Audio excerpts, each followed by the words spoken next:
یہ کہتی ہیں ایک بہن نے فرمایا کہ میرے شوہر نے 2 بار مجھے طلاق دی، لیکن نہ شوہر کو یاد ہے کہ کن جملوں سے دی تھی، نہ مجھے یاد ہے، اور اب جو 2 مرتبہ میرے شوہر نے مزید طلاق دی اس میں انہوں نے کہا میں تجھے طلاق دے دوں گا۔ تو اب ہمیں سمجھ میں نہیں آ رہا کہ پہلے والی طلاق ہوئی کہ نہیں ہوئی، اور اس طلاق کے بارے میں تو کہتی ہیں ہم نے کسی سے معلوم کیا تو انہوں نے کہا چونکہ اس میں فیوچر کے الفاظ ہیں طلاق واقع نہیں ہوئی، پہلے والوں کے بارے میں ڈاؤٹ فل ہیں۔ دیکھیں شرعی مسئلہ یہ ہوتا ہے کہ جب شوہر کو یاد ہے کہ میں نے طلاق دی ہے، کن الفاظ سے دی ہے یہ اس کو یاد نہیں آ رہے، تو بہرحال ان کو طلاق اس کو ماننا پڑے گا۔ تو یہ 2 طلاقیں پہلے والی واقع ہو گئیں، لیکن دوسری والی کے چونکہ الفاظ یاد ہیں کہ میں طلاق دے دوں گا، تو طلاق ہمیشہ یا تو ماضی کے الفاظ سے ہوتی ہے یا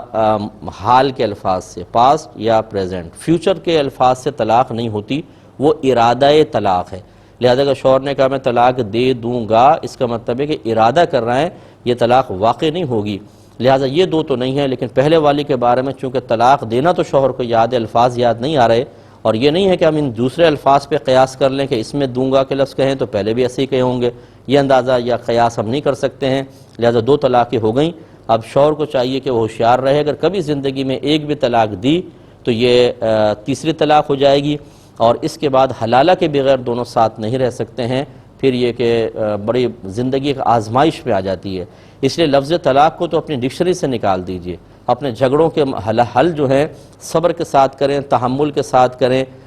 برداشت کے ساتھ کریں، لیکن طلاق بالکل نہ دیں، ورنہ اس میں دونوں فریق پچھتاتے رہتے ہیں۔ ایک یہ بھائی نے پوچھا ہے کہ ہم بعض اوقات ہوٹل پہ جاتے ہیں، وہاں پر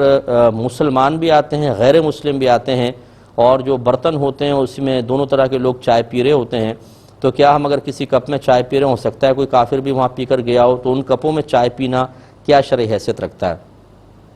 دیکھیں اس میں کوئی حرج نہیں ہے، یقینی سی بات ہے کہ چائے والا جو ہے وہ دھو کر ہی آپ کو کپ دیتا ہوگا،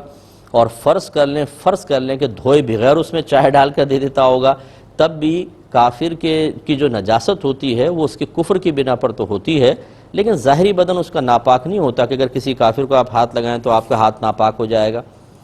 کافر نے ہاں اگر شراب وغیرہ پی ہو، پھر وہ پانی پی اور شراب کے اثرات پانی میں منتقل ہو جائیں تو یہ پانی حرام ہوگا، اس میں پھر کافر کی تخصیص نہیں، وہ تو مسلمان شرابی بھی پیے گا تو ہوگا۔ لیکن اگر کافر نے ویسی پانی پیا اور اس کے منہ پہ کوئی ظاہری نجاست نہیں ہے تو وہ پانی بھی ناپاک نہیں ہوگا، اگرچہ آپ کو ہو سکتا ہے اس سے کراہت محسوس ہو کہ میں اس پانی کو پیوں، لیکن وہ پانی پاک ہی کہلائے گا۔ تو اس لیے یہ کپ میں وغیرہ میں پینے میں بھی حرج نہیں، اور جبکہ وہاں پر تو وہ دھو کے ہی مطلب دوسری چائے دیتے ہیں، تو اس لیے پینے میں کوئی حرج نہیں ہے۔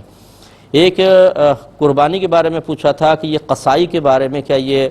پہلی بات تو یہ کہ کیا اس کا پاک ہونا ضروری ہے، باوضو ہونا ضروری ہے؟ دوسری سوال کیا تھا کیا اس کا مرد ہونا ضروری ہے یا عورت بھی کر سکتی ہے؟ تیسرا کویسچن تھا کہ کیا اس کا بالغ ہونا ضروری ہے یا نابالغ بھی کر سکتا ہے؟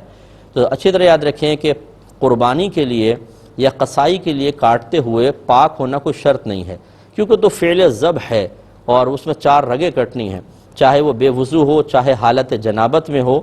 قربانی بالکل ٹھیک ہے۔ ہاں پاک ہو، باغسل ہو تو بہت ہی اچھی بات ہے، لیکن اگر وہ ویسے بھی ہے تو قربانی ہو جائے گی۔ مرد ہونا ضروری نہیں، عورت بھی قربانی کر سکتی ہے۔ بالغ ہونا ضروری نہیں، نابالغ بھی قربانی کر سکتا ہے، لیکن اسے ذبح کا طریقہ پتہ ہو اور اتنی طاقت ہو کہ وہ 4 رگیں آرام سے کاٹ سکے، تو نابالغ بھی قربانی کر سکتا ہے، یعنی ذبح کر سکتا ہے۔